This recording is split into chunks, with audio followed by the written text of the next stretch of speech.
Đi máy bay đã trở thành một hoạt động bình thường trong cuộc sống hàng ngày của chúng ta trong vài thập kỷ qua, mặc dù người ta nói rằng chỉ có 5% dân số toàn cầu từng đi máy bay. Tuy đã trở thành phương tiện di chuyển phổ biến, nhưng có vẻ như vẫn còn rất nhiều người chưa biết gì về loại phương tiện hiện đại này. Những bí mật thú vị về máy bay chúng tôi tiết lộ dưới đây sẽ cung cấp đến bạn những thông tin cần thiết để hiểu hơn về loại phương tiện này, đồng thời tạo cơ hội cho bạn có một chuyến bay thuận lợi và an toàn nhé. 1. Chiếc máy bay đầu tiên trên thế giới. Chiếc máy bay đầu tiên trên thế giới có thể thực hiện một chuyến bay thành công là phát minh của hai anh em Orville và Wilbur Wright.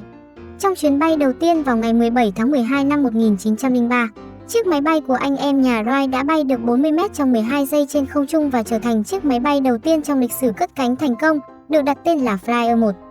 Flyer có dải cánh dài khoảng 12 m và nặng hơn 300 kg. Đây là một chiếc máy bay có 2 tầng cánh và người điều khiển sẽ phải nằm trên tầng cánh dưới.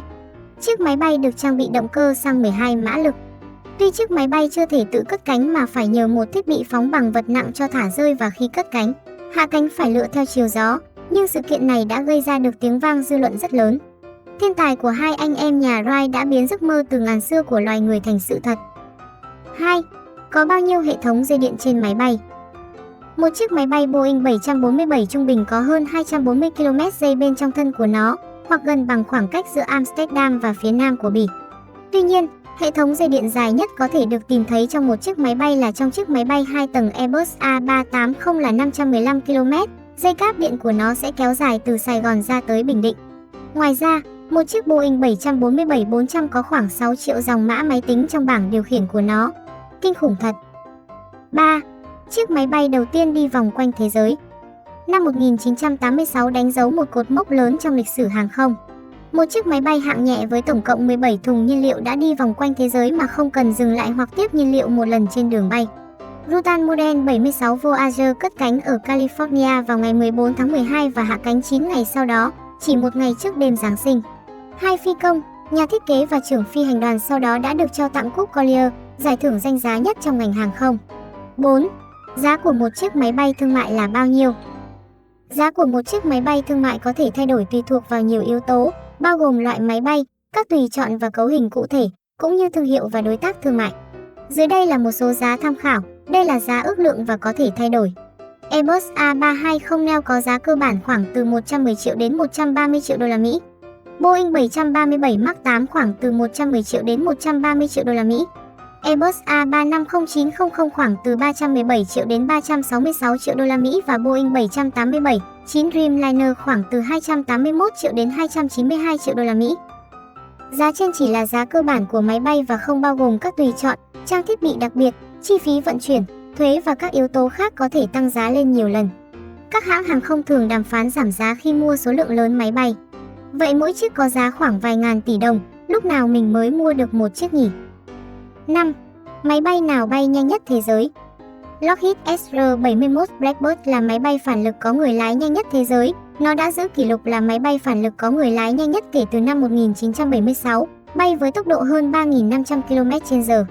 Đó là một loại máy bay do thám quân sự, hoạt động ở tốc độ và độ cao lớn, 25.900 m trên mực nước biển. Được phát triển vào những năm 1960, Lockheed SR-71 được thiết kế để đủ nhanh để vượt qua tên lửa. 6. Chiếc máy bay đắt nhất thế giới. B-2 Spirit Stealth Bomber với giá 2,1 tỷ đô la Mỹ.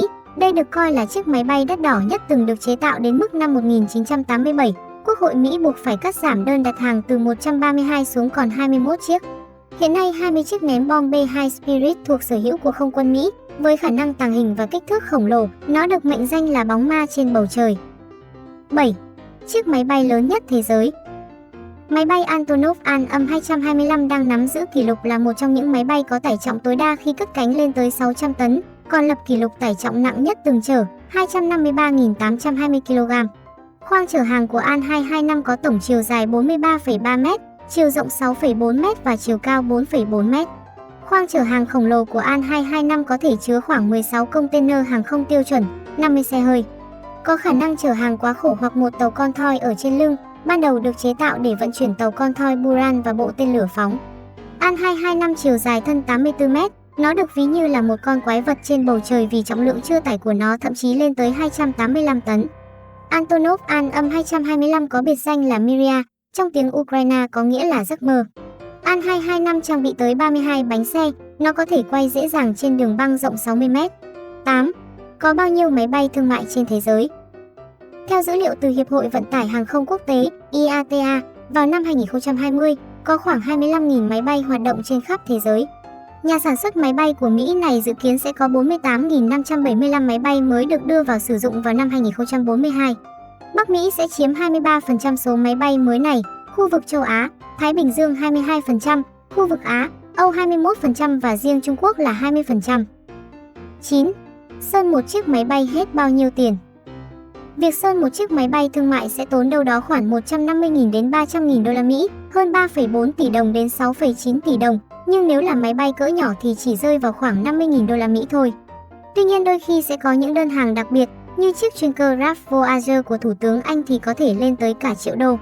Hay như chiếc Boeing 737 của hãng Alaska Airlines với thiết kế theo bộ phim Toy Story của Disney đã tốn của IAC tới 21 ngày mới hoàn thiện được. Bởi lẽ, thiết kế này cần phải được sơn bằng tay, thay vì dùng sơn xịt truyền thống. 10. Khi đang bay, bị hư động cơ người ta sẽ làm gì? Bất cứ hành khách nào cũng đều lo sợ về điều này. Tuy nhiên các loại máy bay hiện đại ngày nay đã được trang bị đầy đủ động cơ thay thế cho các sự cố ngoài ý muốn. Không những thế, các chặng bay được thiết kế với tính toán rằng nếu một động cơ bị hỏng, máy bay vẫn có thể bay tới sân bay gần nhất bằng động cơ còn lại.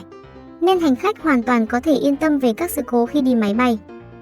11. Đâu là nơi bẩn nhất trên máy bay? Nơi bẩn nhất trên máy bay được tìm thấy trong các nghiên cứu gần đây là bàn khay ở phía sau ghế trước mặt bạn. Trên thực tế, số lượng vi khuẩn được tìm thấy ở đây nhiều gấp 8 lần khi so sánh với nút xả bồn cầu. Nhớ mang theo khăn lau vệ sinh trong chuyến hành trình tiếp theo của bạn nhé. Trên đây là 11 sự thật thú vị về máy bay, vẫn còn rất nhiều sự thật thú vị khác về chúng. Chúng ta sẽ cùng đi tìm hiểu tiếp vào kỳ sau nhé. Hãy đăng ký kênh để biết thêm nhiều thông tin thú vị và đừng quên cho mình một like khi thấy video hữu ích nhé. Xin chào, hẹn gặp lại các bạn.